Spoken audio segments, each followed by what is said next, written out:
खुदाए पाक का प्यारो तुम ही तो हो, घर उसका पाक रखना वो भी तुम ही तो हो। मंदिर खुदाए पाक का प्यारो तुम ही तो हो, घर उसका पाक रखना वो भी तुम ही तो हो।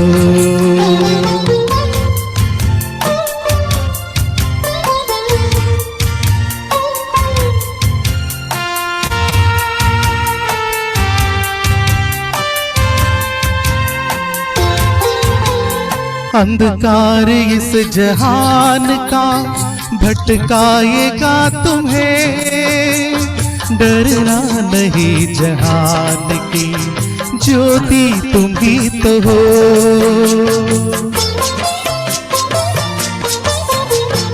अंधकार इस जहान का भटकाएगा तुम्हें, डरना नहीं जहान की ज्योति तुम ही तो हो।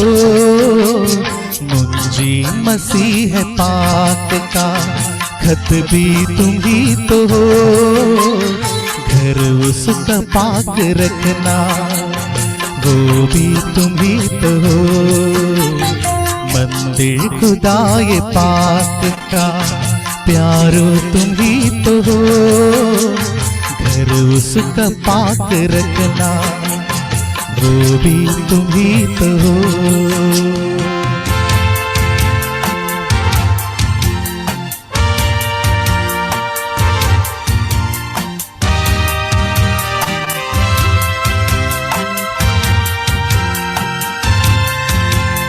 अब जो खुदाए पाक से मांगी दुआएं तो देगा जवाब उसके, अपनी तुम ही तो हो।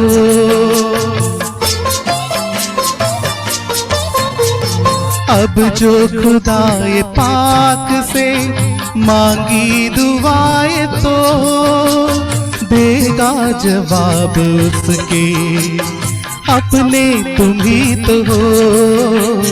मुंजी मसीह के पाक का खत भी तुम ही तो हो, घर उसका पाक रखना वो भी तुम ही तो हो।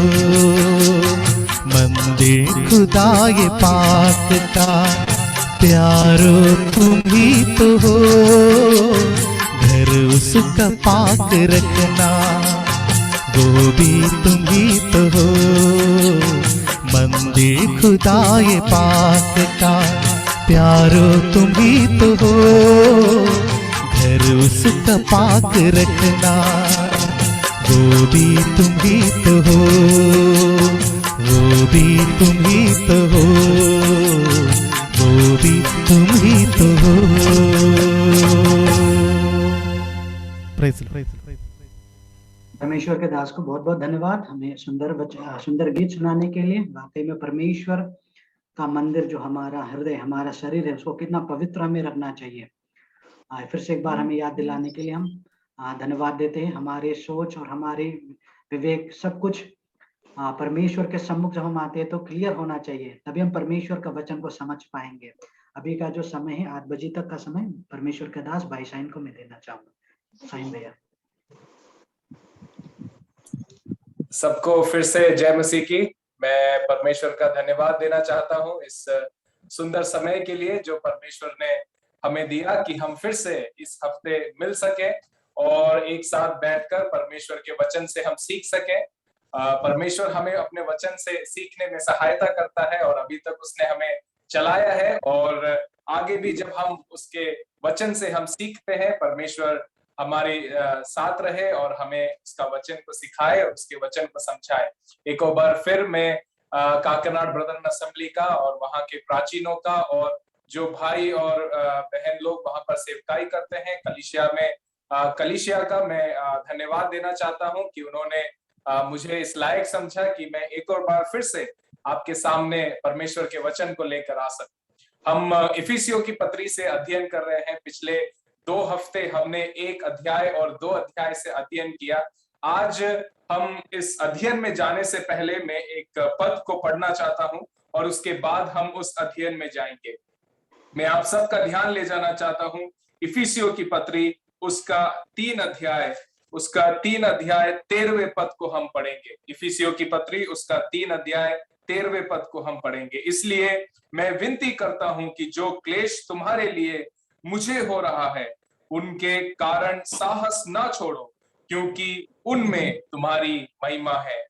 परमेश्वर के नाम की महिमा हो। आइए हम सब अपने अपने आंखों को बंद करें, अपने सिरों को झुकाएं और हम प्रार्थना करें ताकि परमेश्वर हमारी सहायता करे। प्यारे प्रभु जी, हम आपका धन्यवाद देते हैं इस सुंदर समय के लिए जो आपने हमें दिया है।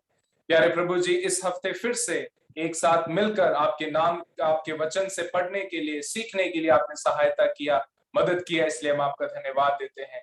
भाई सनीश के लिए आपका धन्यवाद देते हैं जिन्होंने उस गीत के द्वारा हमें फिर से याद दिलाया और आपके महिमा करने के लिए सहायता किया कि हम आपके मंदिर हैं और आपके द्वारा बनाए गए हैं। पिछले दो हफ्ते जब हम अध्ययन कर रहे थे, उसी बात को आपने हमें भी सिखाया।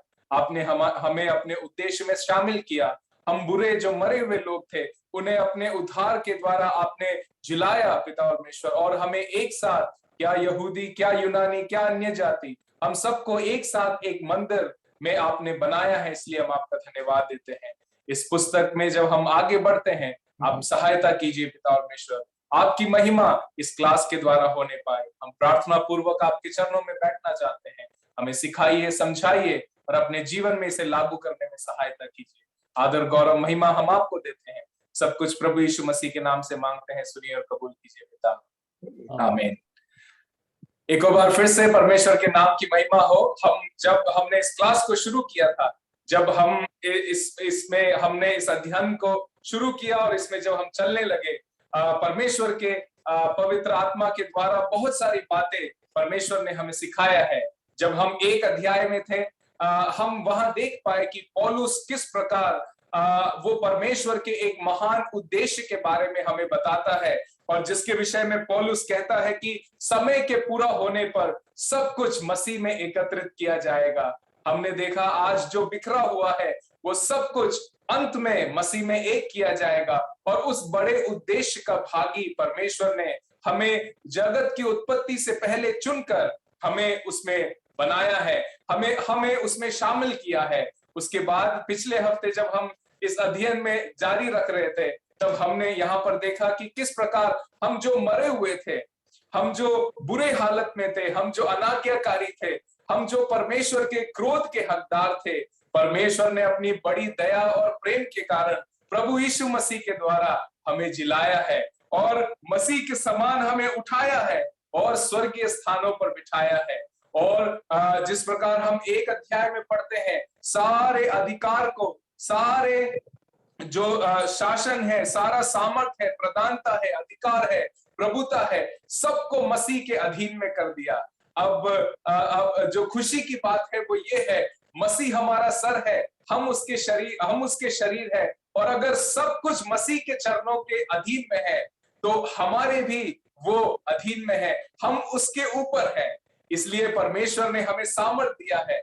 और उसके बाद 2 अध्याय में एक और विशेष और सुंदर बात को हम सीख पाए कि हमें हमारे बीच का जो अंतर था, जिस प्रकार मैंने पिछले हफ्ते कहा कि मनुष्य के पाप के द्वारा जो नुकसान हुआ, जो हम परमेश्वर से दूर हो गए, जो हम लोगों से दूर हो गए, उन दोनों नुकसानों को मसीह के द्वारा परमेश्वर ने ठीक किया, और अब हम मसीह के साथ भी हैं और एक साथ जुड़कर परमेश्वर का एक ग्रह, परमेश्वर के एक मंदिर में तब्दील होते जा रहे हैं। लेकिन जब हम तीसरे अध्याय में आते हैं, यहाँ पर तीसरे अध्याय की शुरुआत इस प्रकार होती है, इस कारण मैं पौलुस। और पौलुस, जब हम इस भाग को पढ़ते हैं, ये भाग यहाँ पर पौलुस एक बात प्रार्थना के लिए शुरू करता है, क्योंकि हम फिर से इस 14वें पद को जब हम आते हैं, पौलुस फिर से उसी बात को दोहराता है।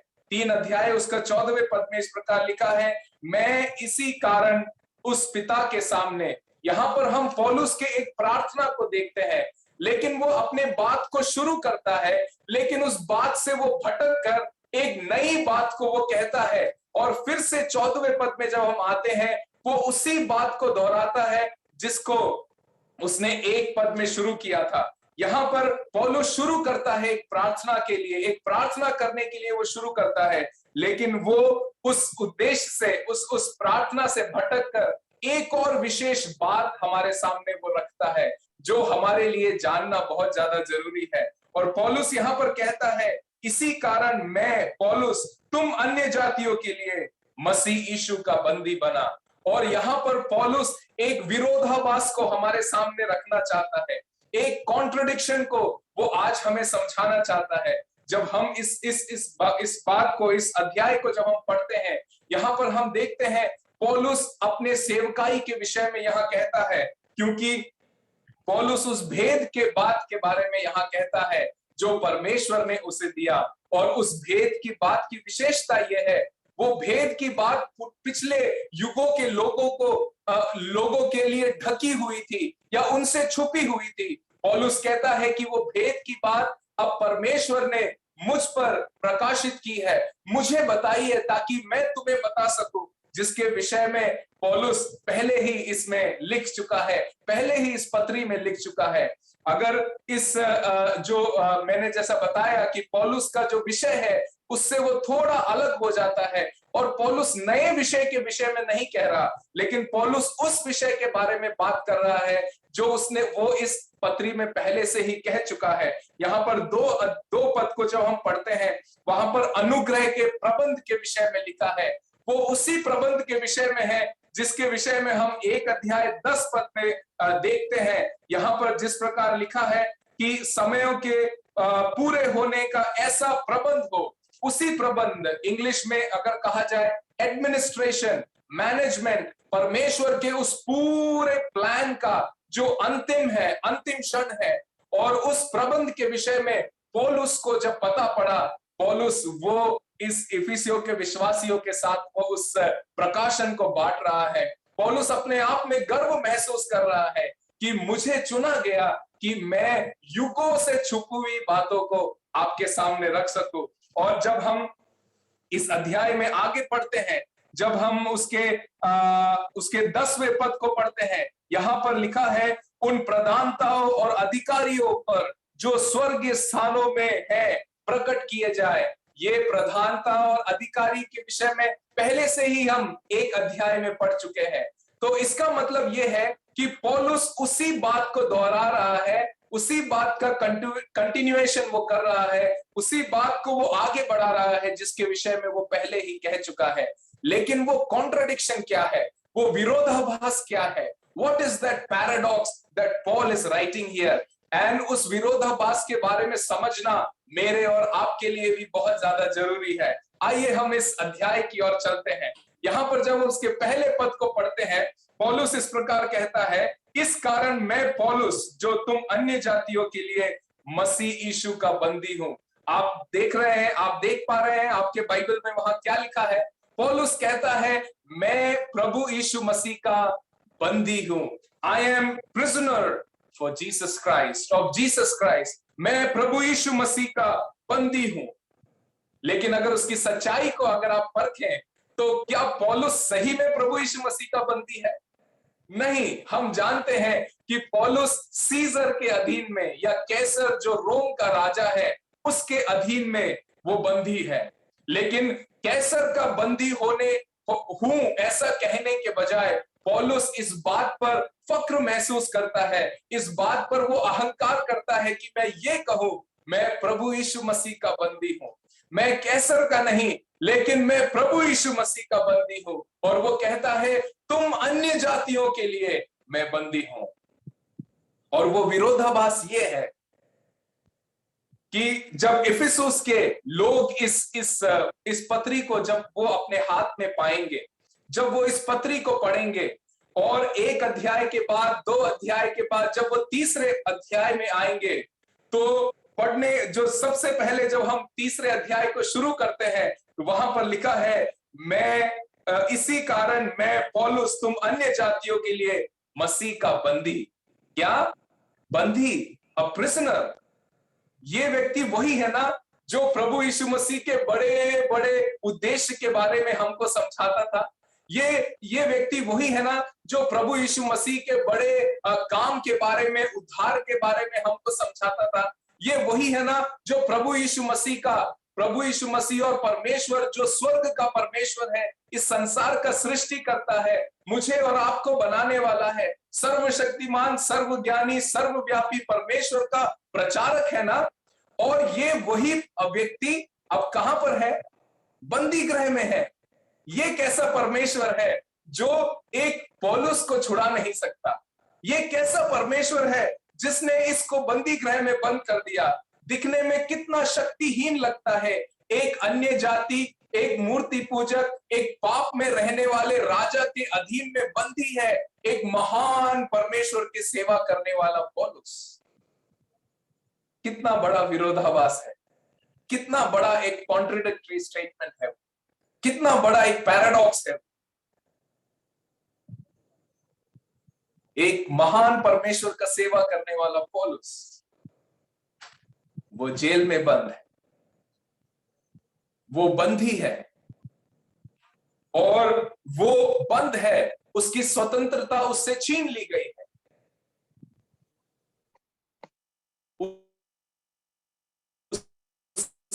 विरोधाभास का जवाब आज इस अध्याय में इफिसियों के विश्वासियों को, और उसके साथ साथ लगभग 2000 साल बाद हम जो इस अध्याय से पढ़ रहे हैं, हमको भी वो दे रहा है। जब इफिसियोस के विश्वासियों को ये पत्री मिला तो शायद पौलुस जानता था कि वो सोचेंगे कि ये कैसा परमेश्वर है जो पौलुस तक को, अपने बेहतरीन प्रचारक को नहीं बचा पाया। और शायद पौलुस ये भी जानता था कि 2000 साल बाद जब काकनाड़ के विश्वासी, जब भारत के विश्वासी, जब अलग अलग जगह के विश्वासी इस पद को पढ़ेंगे कि पौलुस बंदी गृह में है, तब शायद ये सवाल पूछ सकते हैं कि ये कैसा महान परमेश्वर है जो अपने एक बेहतरीन प्रचारक को, अपने एक सुसमाचार प्रचारक को, अपने लिए जीवन देने वाले एक व्यक्ति को नहीं बचा पाया, और जो एक संसारिक राजा के अधीन में, जो परमेश्वर के सामने काफी कमजोर है, उसने उसे पकड़ रखा, उसने उसे बंदी बना रखा। कैसा विरोधाभास है। आज हम में से कई लोग पौलुस के स्थान पर हैं, हम में से कई लोग पौलुस के समान आज निसहाय हैं, हम में से कई लोग पौलुस के समान ऐसे जगह पर पड़े हुए हैं जहां हमारे लिए बात करने के लिए कोई नहीं है, हमारे साथ खड़े होने के लिए कोई नहीं है, हम अकेले हैं, निसहाय हैं। शायद हम में से बहुत सारे ऐसे भी हैं जिनसे अपनी स्वतंत्रता छीन ली गई है। लोग हमारे साथ नहीं आना चाहते, लोग हमारे साथ खड़े होना नहीं चाहते। शायद आप पौलुस के समान उस अंधेरे जैसे पौलुस अकेला, निर्धन और उस काल कोठरी में पड़ा है। शायद वैसे ही आज हमारी अवस्था भी है, निसहाय, जिसके लिए बोलने वाला कोई नहीं। हम किस परमेश्वर की सेवा कर रहे हैं? शायद मैं और आप आज सोच सकते हैं, कहां है वो क्या कर रहा है? एक तरफ हम कहते हैं वो महान है, दूसरी तरफ हम लाचार है, हम कठिनाइयों को झेल रहे हैं, हम परेशानियों से होकर चल रहे हैं, हमारा परिवार दुख में है, हम खुद दुख में हैं। आगे क्या होगा हमें पता नहीं। आगे बहुत सारे दुनिया में ऐसे लोग हैं जिनकी पौलुस के समान स्वतंत्रता छीन ली गई है, जो बंदी बना लिए गए। आज अगर आप अफगानिस्तान की ओर देखें, बहुत सारे लोग मारे जा रहे हैं, दिन प्रतिदिन हमें खबर मिल रही है। ये कैसा परमेश्वर है? कितना बड़ा विरोधाभास है पौलुस की सेवकाई का, कितना बड़ा कॉन्ट्रडिक्शन है पौलुस की सेवकाई में। महान परमेश्वर की सेवा करने वाले लोग कितनी कठिनाइयों के साथ जीवन बिता रहे हैं। लेकिन आइए देखते हैं पौलुस उस विरोधाभास का जवाब कैसे देता है। यहां पर पौलुस कहता है कि यहां पर उसका 2 पद को जब हम पढ़ते हैं, यदि तुमने परमेश्वर के उस अनुग्रह के प्रबंध का समाचार सुना हो जो तुम्हारे लिए मुझे दिया गया, अर्थात वह वेद मुझ पर प्रकाशन के द्वारा प्रकट हुआ, जैसे मैं पहले ही संक्षेप में लिख चुका हूं। पौलुस यहां पर कहता है एक बड़ा भेद मुझ पर परमेश्वर ने प्रकाशित किया। उस अनुग्रह का भेद, उस अनुग्रह का प्रबंध के विषय में, जिस प्रबंध के द्वारा परमेश्वर हर एक बात को एक करने जा रहा है, जो मसीह में हर एक बात को परमेश्वर एकत्रित करने जा रहा है। इस संसार की अस्त व्यस्तता के बीच में अंत में जब प्रभु आएगा, वो हर एक बात को एक करेगा, और उसी बात में, उस उद्देश्य में हमें भी शामिल किया गया है। उद्धार के द्वारा जब हम मरे हुए थे, मसीह यीशु के उस अनुग्रह के द्वारा, विश्वास के द्वारा हमें भी उसमें शामिल किया गया है। सिर्फ इतना ही नहीं, हम जो अलग थलग पड़े थे, हमें भी, जो हम पर मसीह रहित थे, हम जो इस्राएल की प्रजा नहीं थे, हम जो उस वाचा के रहित थे, हम जो आशाहीन थे, हम जो ईश्वर रहित थे, हम सबको एक ग्रह में परमेश्वर बना रहा है। उस प्रबंध का संदेश पौलुस कहता है परमेश्वर ने मुझे दिया। आज शायद मैं जेल में हूं, आज शायद मैं बंदी हूं, लेकिन मेरा परमेश्वर इतना महान है, मेरे बंदी गृह में रहने के बावजूद भी मेरा परमेश्वर मुझे इस्तेमाल कर रहा है। मेरा परमेश्वर मुझे इस्तेमाल कर रहा है, मेरे कमियों के बावजूद भी परमेश्वर मुझे इस्तेमाल कर रहा है। और यहां पर देखिए पौलुस क्या कहता है, उस बड़े सुसमाचार को, उस भेद के समाचार को परमेश्वर ने मुझे दिया है। मुझे, मैं कौन हूं? मैं कौन हूं? हम वही जो कमियों से भरे हुए हैं, हम वही जो लाचार हैं, हम वही जो बुद्धिहीन लोग हैं, हम वही जो परमेश्वर के पास आने के योग्य नहीं थे। हम जैसे लोगों को परमेश्वर ने उस बड़े भेद की बात को समझने का अधिकार दिया है। कितना बड़ा महत्वपूर्ण बात यहां पर पौलुस मुझसे और आपसे कहना चाहता है। मुझे इतने सारे कमियों के बावजूद भी, हम जब अपने आप को देखते हैं, कितने सारे कमियों के बीच में हम जीवन बिताते हैं, कितने ज्यादा कमियों से हम अपने जीवन को बिताते हैं, लेकिन उस कमियों के बावजूद भी परमेश्वर ने मुझे और आपको चुना। कब? जगत की सृष्टि से पहले मुझे और आपको चुना, ताकि आज हम उसके भेद को जान सके, आज हम उसके बड़े भेद को समझ सके। पौलुस यही बोल रहा है कि मेरे उस बंदी गृह में रहने के बावजूद भी, जब पौलुस के विषय में हम प्रेरितों के काम में पढ़ते हैं, उसका 9 अध्याय में जब पौलुस को परमेश्वर ने दमिश्क के रास्ते पर बुलाया और परमेश्वर अनन्यास से बात कर रहा है कि तू उठ जा और उस तरसुस के उस व्यक्ति के पास जाकर उससे बात कर। अनन्यास डर जाता है और वो कहता है कि ये एक बुराई करने वाला व्यक्ति है। मुझे जब मैंने वो पढ़ा तो देखिए पौलुस के विषय में परमेश्वर क्या कहता है। उसका 9 अध्याय, प्रेरितों के काम 9 अध्याय उसका 16 पद में इस प्रकार लिखा है, और मैं उसे बताऊंगा कि मेरे नाम के लिए उसे कैसा दुख उठाना पड़ेगा। पौलुस के विषय में यहां पर लिखा है कि वो चुना गया कि वो परमेश्वर के लिए दुख उठाए, और उन सारे दुखों के बीच में, उन सारे परेशानियों के बीच में पौलुस यहां पर कहता है मैं चुना गया ताकि उस भेद की बात को मैं तुम्हें पहुंचा सकूं, तुम्हें दे सकूं। मैं एक चाइना के एक योद्धा के विषय में मैंने एक कहानी इस प्रकार सुनी। जब एक सेना, बड़ी सेना उनको मारने के लिए, जब उन पर हमला करने के लिए वो आगे आए, तो इस योद्धा ने अपने सेना के साथ मिलकर उस दुश्मन सेना का मुकाबला किया।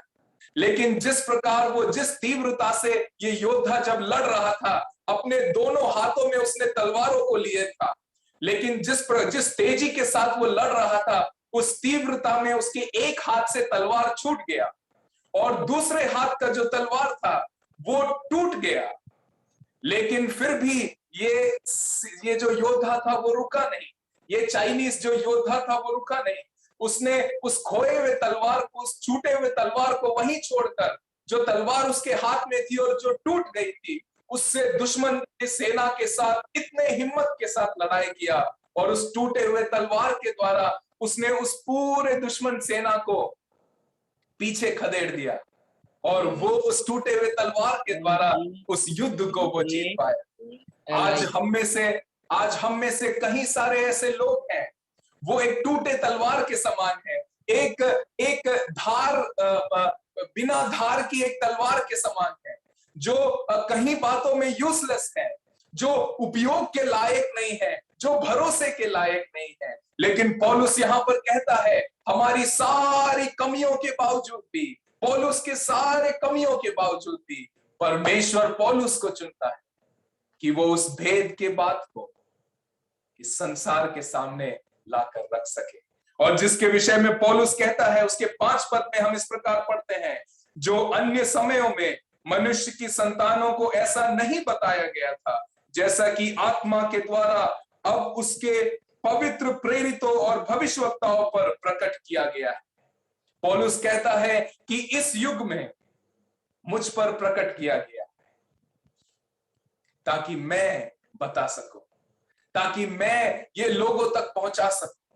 पौलुस कहता है, पौलुस के बंदी गृह में होने के बावजूद भी, पौलुस के उस कठिनाइयों को सहने के बावजूद भी परमेश्वर ने ये मानने से इनकार कर दिया कि वो एक टूटे हुए तलवार के समान है। परमेश्वर ने मेरे और आपके कमियों को देखने से इनकार कर दिया और हमें चुन लिया।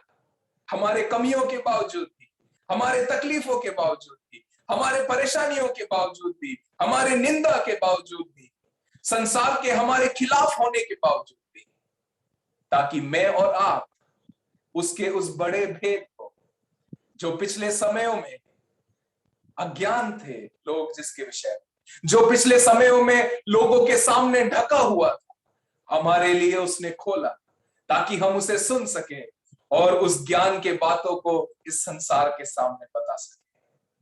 हमारे कमियों के बावजूद परमेश्वर ने मुझे और आपको उपयोगी बनाया है। और वो भेद की बात क्या है? जब आप उसका 6 पद में आते हैं, this is the content of that mystery, ये है वो भेद की बात जो पौलुस के द्वारा परमेश्वर ने मुझे और आपको, हम जो अन्य जाति कहलाते थे, हमें दिया है। और इसी बात के लिए पौलुस को परमेश्वर ने चुना है। जब उसका 6 पद को हम पढ़ते हैं, यहां पर इस प्रकार लिखा है, अर्थात ये कि मसीह यीशु में समाचार, उस सुसमाचार के द्वारा अन्य जाति लोग मिरास में साझी और एक ही देह के और प्रतिज्ञा के भागी हो, ताकि मैं और आप, हम प्रभु यीशु मसीह में बिना कोई फर्क के, चाहे वो केरल का हो या बंगाली हो या मलयाली हो या तमिल हो या कन्नड़ा हो या भारतीय हो या अमरीकी हो या चीनी हो या और किसी भी देश का क्यों ना हो, मैं और आप, हम मसीह में एक हो जाए, उस एकता में हम रहने पाए, उस मिरास के हम साझी बनने पाए, जिस मिरास को देने के लिए प्रभु यीशु मसीह, परमेश्वर का एकलौता पुत्र, इस दुनिया में आया। उसने अपने जान को दिया, वो मारा गया, गाड़ा गया और तीसरे दिन जी उठा। उसके द्वारा मैं और आप उस महान उद्देश्य में जो परमेश्वर का था, उसमें एक किए जाए, उसमें शामिल किए जाए। वो सुसमाचार हम तक पहुंचे, हम जो मरे हुए थे वो जिलाए जाए, हम जो अन्य जाति थे और यहूदी थे, हम एक किए जाए, ताकि हमारे बीच की भिन्नता जो है वो हटा दी जाए और हम मसीह में एक कहलाए जाए। ये है वो भेद की बात जो पौलुस के द्वारा परमेश्वर प्रकट करता है। और ये भेद की बात किसके द्वारा वो प्रकट करता है? एक कैदी के द्वारा, जो किसी रोम के कारागृह में पड़ा हुआ है, जिसको सुनने वाला कोई नहीं है, जिसको देखने वाला, समझने वाला, जिसके साथ खड़े होने वाला कोई नहीं। इस भेद की बात को परमेश्वर ने मेरे और आपके लिए खोल दिया ताकि हम इसे जान सके। हमारे सेवकाई में, हमारे मसीह जीवन में शायद आपको भी इस विरोधाभास का सामना करना पड़ सकता है कि इतने महान परमेश्वर की सेवकाई करने के बावजूद एक तरफ हम कहते हैं कितना महान है हमारा परमेश्वर, दूसरी तरफ हम जब हमारे जीवन को देखते हैं, कितनी कठिनाइयों के साथ हम अपने जीवन को बिताते हैं। आप जो अलग अलग जगह पर, मैं यहाँ पर बहुत सारे सुसमाचार प्रचारकों को देखता हूं, आप जो अलग अलग जगह पर भारत के कोने कोने में जो परमेश्वर की सेवकाई करते हैं, कितने कठिनाइयों के साथ आप उस सेवकाई को करते हैं। एक महान परमेश्वर का दास, कठिनाइयों के बावजूद भी पौलुस कहता है परमेश्वर ने मेरा इस्तेमाल किया, परमेश्वर मुझे उपयोगी बना सकता है। हमारे कमियों को नजरअंदाज करते हुए, हमारे कमियों को स्वीकार करे बिना, हमारे कमियों के साथ ही उस टूटे हुए तलवार को जैसे उस योद्धा ने चलाकर उस जंग को जीता, हम जैसे टूटे हुए लोगों को, बिखरे हुए लोगों को, जब हम परमेश्वर के हाथ में आए, उसने हमें उपयोगी बना दिया, उसने हमें बदल दिया, ताकि हम उसके भेद की बात को आज इस संसार के सामने रख सके। कितना बड़ा सौभाग्य है जो परमेश्वर ने हमें दिया है, कितना बड़ा बात है जो परमेश्वर पौलुस परमेश्वर के वचन के द्वारा आज हमसे कहना चाहता है। जब हम आगे इस बात को पढ़ते हैं, पौलुस उसका 7 पद में कहता है, मैं परमेश्वर के उस अनुग्रह के अनुसार जो उसकी सामर्थ के प्रभाव के अनुसार मुझे दिया गया, उस सुसमाचार का सेवक बना। पौलुस यहां कहता है, ये जो भेद की बात मुझे पता पड़ी, ये मेरे ज्ञान के वजह से नहीं, ये मेरे कोई बड़े ओहदे के वजह से नहीं, ये मेरे कोई बड़े नाम के वजह से नहीं, मेरा नाम पौलुस होने के वजह से नहीं, मेरे यहूदी होने के वजह से नहीं, लेकिन ये मुझे इसलिए दिया गया क्योंकि ये परमेश्वर ने दिया है। ये मैंने अपने ज्ञान के द्वारा प्राप्त नहीं किया, ये मैंने किसी को धन देकर या किसी बड़े काम को कर मैंने प्राप्त नहीं किया। देखिए इस पूरे भाग में पौलुस क्या कहता है। जब हम उसका 2 पद को पढ़ते हैं, पौलुस कहता है कि ये मुझे दिया गया। जब हम उसके 3 पद को पढ़ते हैं, वहां पौलुस कहता है मुझ पर प्रकाशन के द्वारा प्रकट हुआ। उसके 7 पद को जब हम पढ़ते हैं, वहां पर लिखा है उस दान के अनुसार उस सुसमाचार का मैं सेवक बना, ये मुझे दिया गया, ये मुझ पर प्रकाशित किया गया। पौलुस की जिंदगी को जब हम देखते हैं, वो दमिश्क के रास्ते एक चिट्ठी लेकर जा रहा था ताकि वो परमेश्वर के पवित्र लोगों को सता सके। लेकिन वहां जब उसका सामना प्रभु यीशु मसीह से हुआ, प्रभु यीशु मसीह उससे पूछता है, हे पौलुस, हे साउल, तू मुझे क्यों सताता है? वो तुरंत उठता है और कहता है, आप कौन हो प्रभु? प्रभु उससे कहते हैं, वही जिसे तू सताता है। उस पूरे घटना ने पौलुस की जिंदगी को बदल दिया। अब पौलुस कहता है, वो परमेश्वर के द्वारा मुझे दिया गया, परमेश्वर ने मुझे चुना है, परमेश्वर ने मुझे दिया है, परमेश्वर ने मुझ पर प्रकट किया है, परमेश्वर ने मुझे दान अनुसार उसे दिया है। मैं उसका सेवक हूं, मैं अपने योग्यता के द्वारा नहीं, मैं अपने काम के वजह से नहीं। जब हम शायद कभी अपने जीवन में अहंकार का सामना करते हैं, तब याद रखिएगा, ये जो मिरास हमें मिला है, वो हमारे महानता के वजह से नहीं, बल्कि परमेश्वर की ओर से दिया गया, परमेश्वर के द्वारा दिया गया। और पौलुस इसके ऊपर गर्व के साथ कहता है, इसमें 100% जो काम है वो पूरा परमेश्वर ने किया है, मैं बस एक मोहरा हूं। I am just a vessel, मैं जस्ट एक इंस्ट्रूमेंट। हमें परमेश्वर ने बुलाया, हमें परमेश्वर ने चुना, हमें परमेश्वर ने अलग किया, हमें परमेश्वर ने ठहराया, हमें परमेश्वर ने जिलाया, हमें परमेश्वर ने उठाया, हमें परमेश्वर ने स्वर्गीय स्थानों पर बिठाया, हमें परमेश्वर ने मसीह के द्वारा जो मुसाफिर थे पवित्र लोगों के साथ स्वदेशी बनाया। हमें एक साथ उस सारी रचना में मिलकर प्रभु में एक साथ हमें उसने खड़ा किया। ये सब उसने किया है, मेरा कोई योगदान नहीं है। जिस प्रकार हमने एक अध्याय की ओर जब हम देख रहे थे, हमने तब इस प्रकार देखा कि अगर हमारे उद्धार में, अगर हम हमारे परमेश्वर के पास आने में अगर हमारा कोई योग्यता था, वो योग्यता सिर्फ इतना ही था कि हम पापी थे, उससे ज्यादा हमारे पास और कुछ नहीं था। हमारे पाप के द्वारा, हमारे पाप के अलावा हमारे पास और कुछ नहीं था। वो विश्वास, वो अनुग्रह, वो सब कुछ परमेश्वर के द्वारा दिया और हमारे उस पूरे उस काया को परमेश्वर ने पलट दिया और उस भेद के समाचार को परमेश्वर ने मुझे दिया, जिसमें बहुत सारी कमियां हैं, जिस व्यक्ति में बहुत सारी बुराइयां हैं, ताकि मैं इस संसार के सामने खड़े हो सकूं और उस भेद के बात का बखान कर सकूं। मैं उस भेद की महानता को इस संसार के सामने रख सकूं। मेरे कमियों के बावजूद भी परमेश्वर ने वो किया और वो परमेश्वर है, इसीलिए वो कर सकता है। पौलुस चाहता था इफिसियों के विश्वासी निराश नहीं हो, पौलुस को बंदी गृह में देखकर वो हताश नहीं हो, ताकि वो जान जाए बंदी गृह में रहने के बावजूद भी परमेश्वर पौलुस का इस्तेमाल कर सकता है। मेरे और आपके कमियों के बावजूद भी परमेश्वर मेरे और आपका इस्तेमाल कर सकता है। इसीलिए पौलुस उसके 8वें पद में कहता है, मुझ पर जो सब पवित्र लोगों में से छोटे से भी छोटा है, ये अनुग्रह हुआ कि मैं अन्य जातियों को मसीह के अगम्य धन का सुसमाचार सुनाऊं। यहां जो शब्द लिखा है, छोटे से भी छोटा, राइट? आपके हिंदी बाइबल में लिखा होगा छोटे से भी छोटा। किसी किसी इंग्लिश बाइबल में इस प्रकार लिखा है the very least of all saints, छोटे से भी छोटा।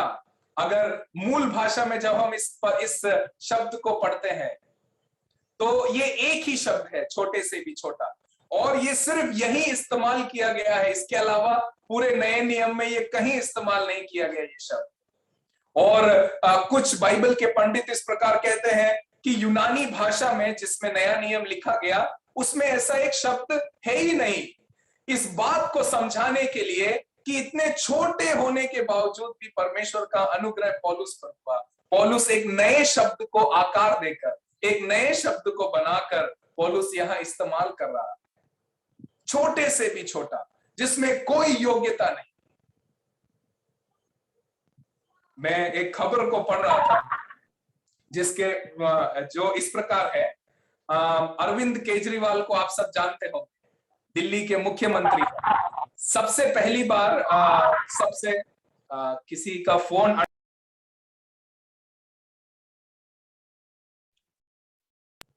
मैं आपसे निवेदन करता हूं कि आप अपने फोन को म्यूट रखें। मैं कह रहा था अरविंद केजरीवाल के विषय में। सबसे पहले जब वो मुख्यमंत्री बने तो महज 48 दिन के लिए वो मुख्यमंत्री बने। Only for 48 days he was chief minister. His first term was for 48 days। एक सरकार पलट गई, एक नई सरकार आई जो कि 48 दिन में चली गई, लेकिन दिल्ली में कोई फर्क नहीं पड़ा।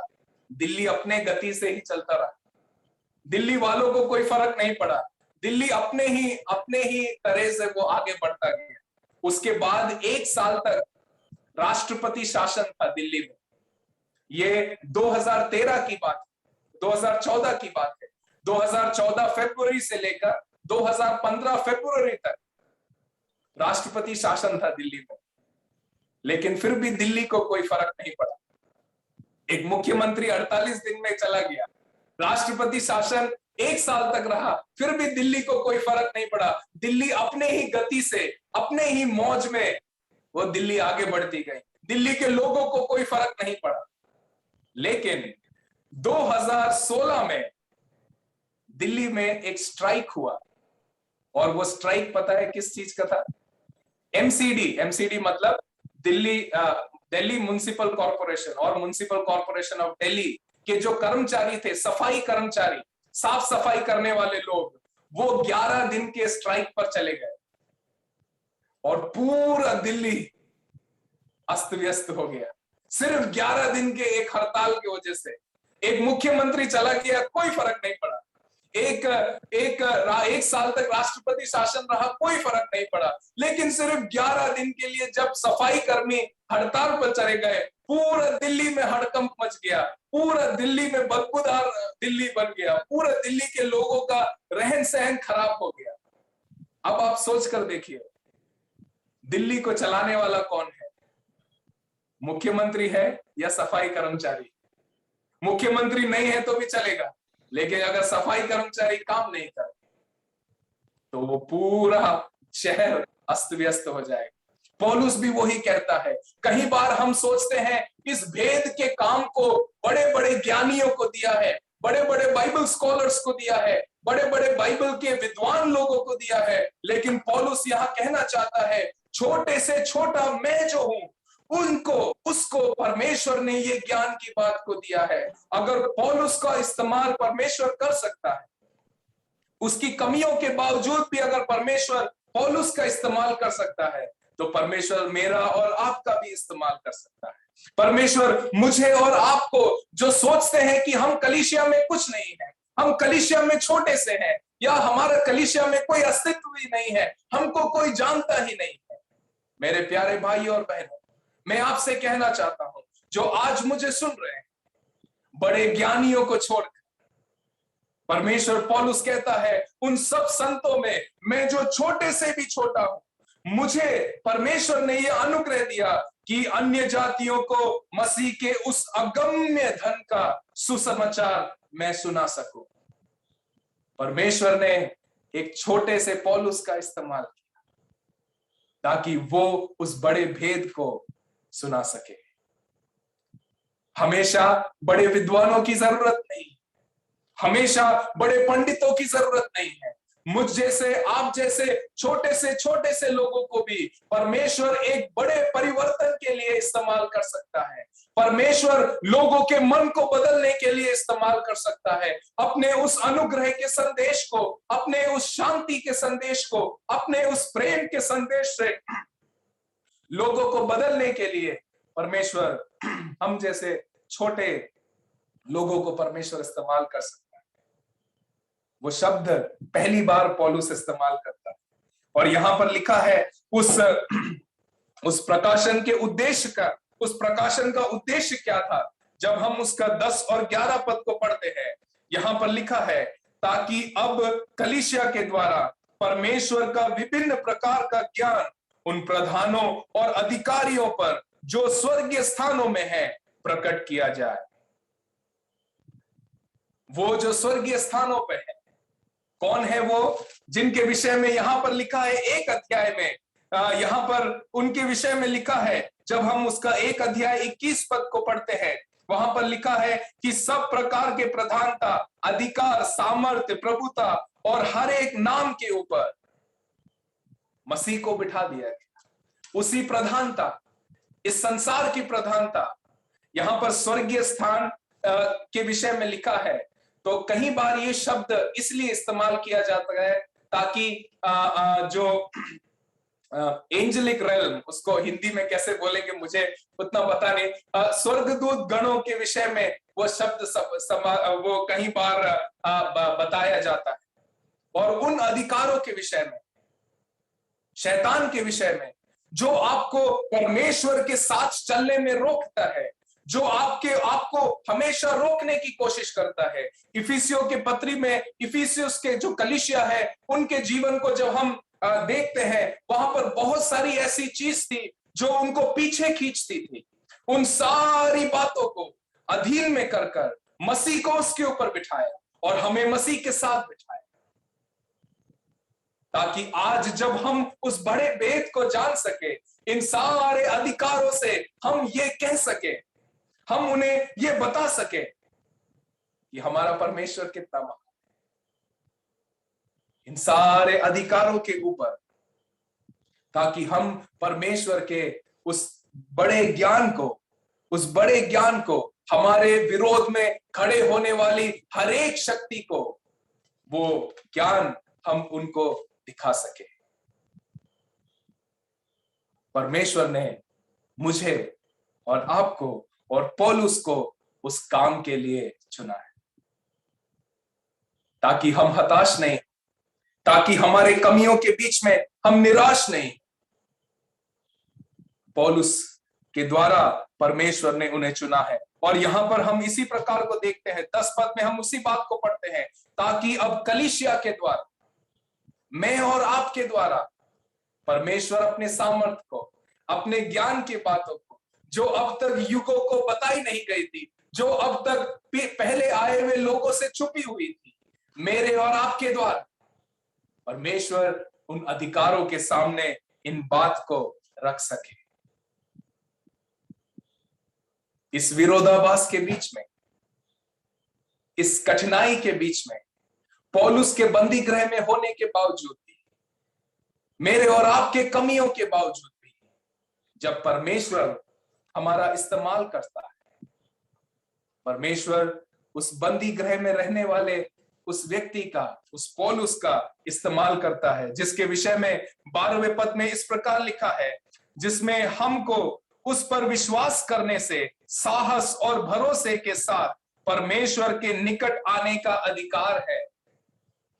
वो कितनी बड़ी बात यहां पर लिखी गई है, हमें परमेश्वर के निकट आने का अधिकार है।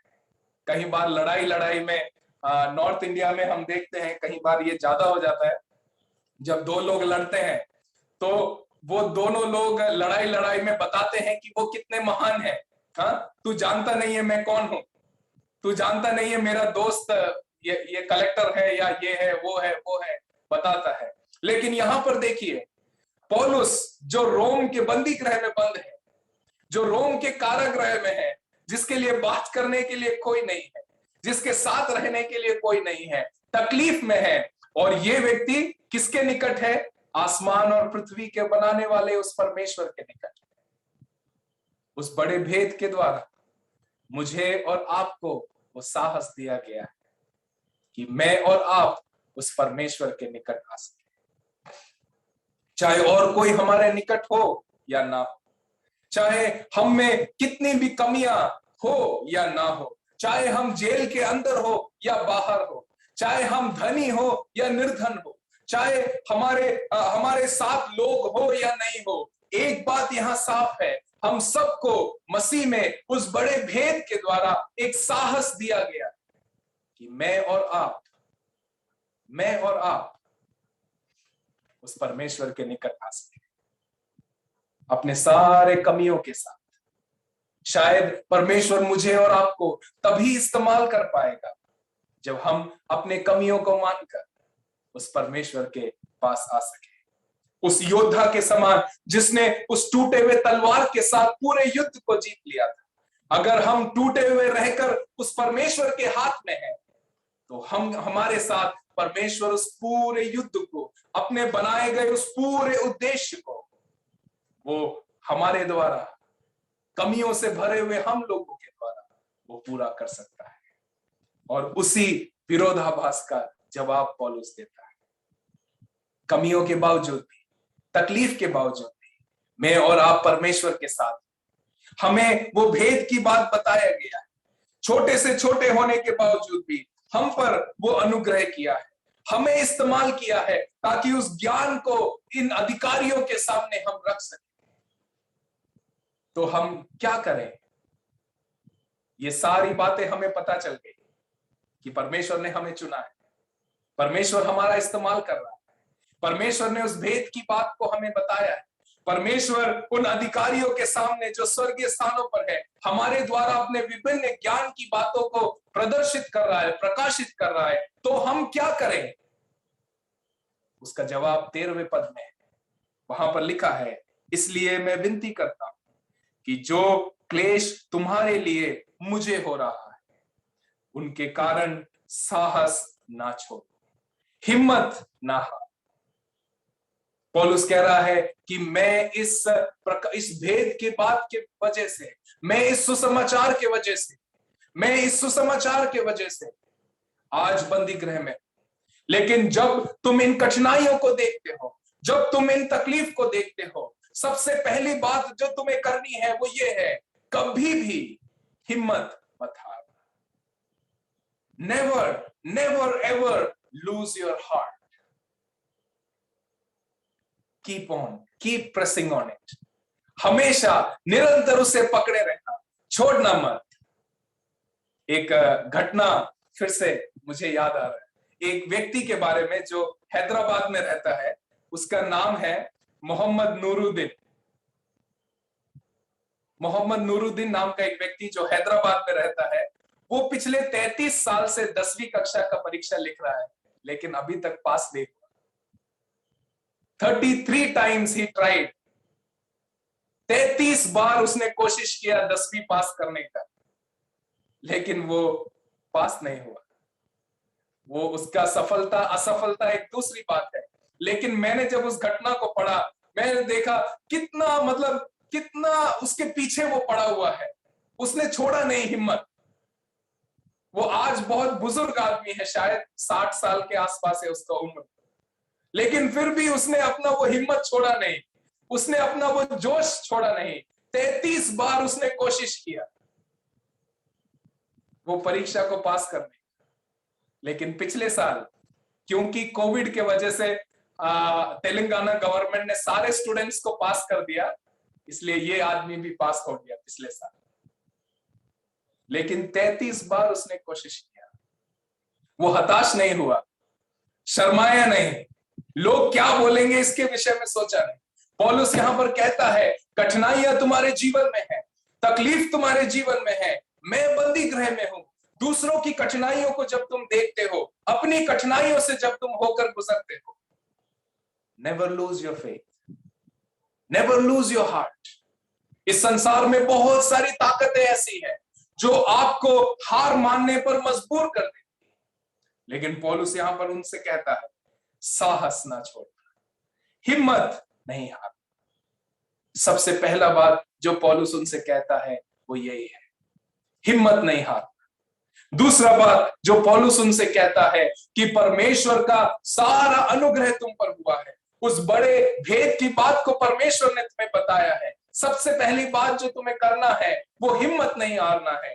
दूसरा बात, जब हम उसका 18 और 19 पद को पढ़ते हैं, पौलुस यहां पर कहता है उस प्रेम को तुम समझना और उस प्रेम में परिपूर्ण हो जाना। Understand that love and be filled by that love.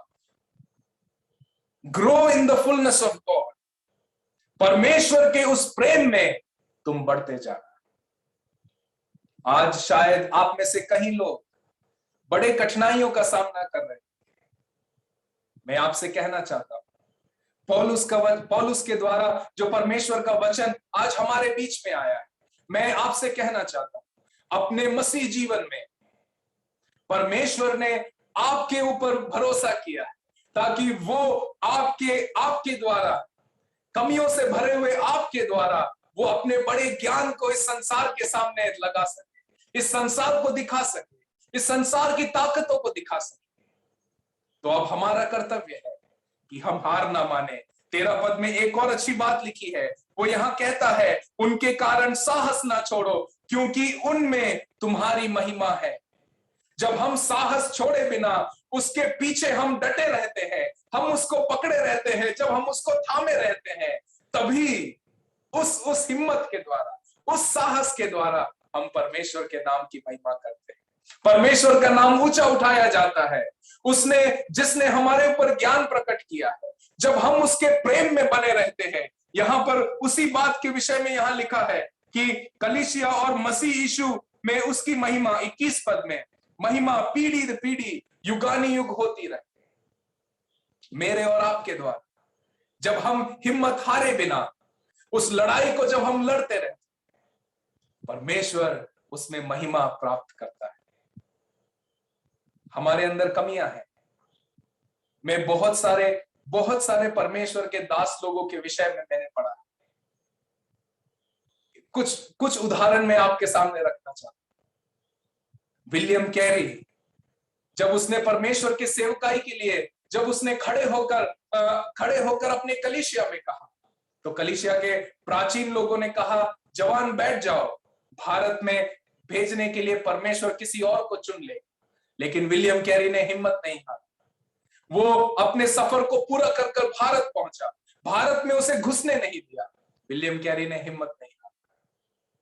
उसने अलग अलग भाषाओं में बाइबल को ट्रांसलेशन किया। एक दिन उसके जो प्रेस था, जहां पर वो उसके जो प्रेस में जहां वो अपने छपाई का काम करता था, एक दिन वो पूरा जल गया। उसके बायोग्राफी में इस प्रकार लिखा है, अगले दिन विलियम कैरी ने फिर से उसके काम को शुरू किया और 6 महीने के अंदर फिर से उसने सारे काम को फिर तैयार किया। उसने हार नहीं माना। मुझे सौभाग्य मिला एडवर्ड कॉर्नेलियस की कुछ चिट्ठियों को पढ़ने के लिए। इकोस ऑफ सर्विस नाम की एक संस्था है, उनके पुराने जो बहुत सारी चिट्ठियां जो मुझे किसी तरीके से मिली, एडवर्ड कॉर्नेलियस के नाम से मुझे वो चिट्ठियों को पढ़ने का सौभाग्य मिला। पुरानी चिट्ठियां, 200 साल पहले लिखी गई चिट्ठियां।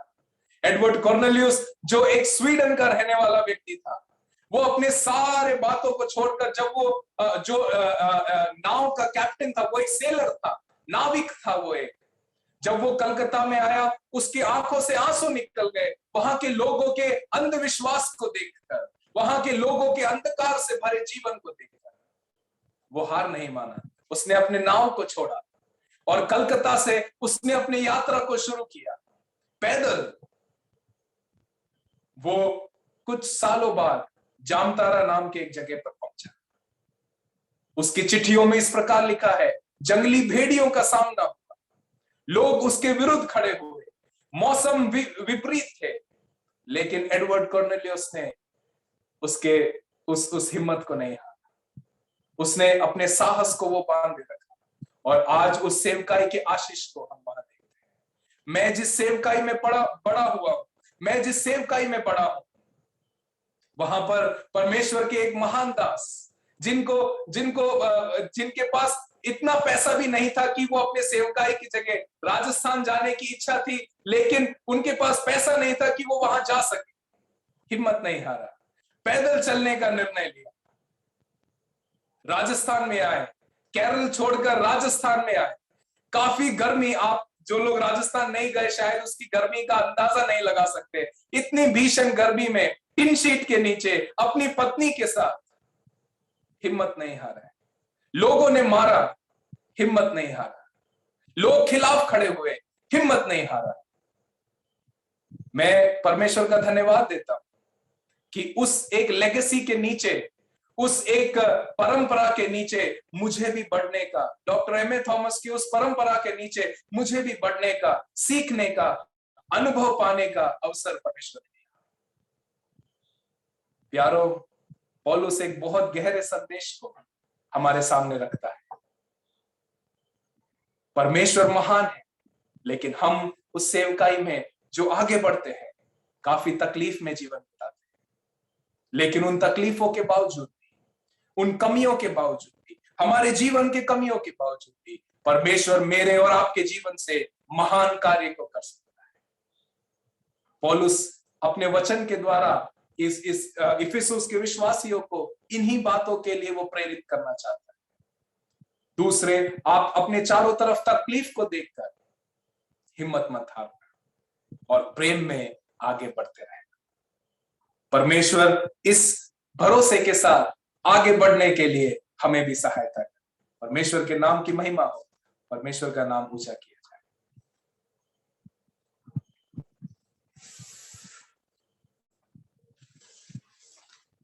Thank you, brother Shine. Thank you for the lovely message. God bless you. On behalf of Kakinada brother assembly, आप सबको थैंक यू करना चाहते हैं, और आप जो भी हमारे साथ आज जुड़ा है शाम के समय पर, आप सबको धन्यवाद करते हैं। और बहुत साफ और सरल विधि से दो दिल को छूने वाला कुछ बातें हमसे किया है।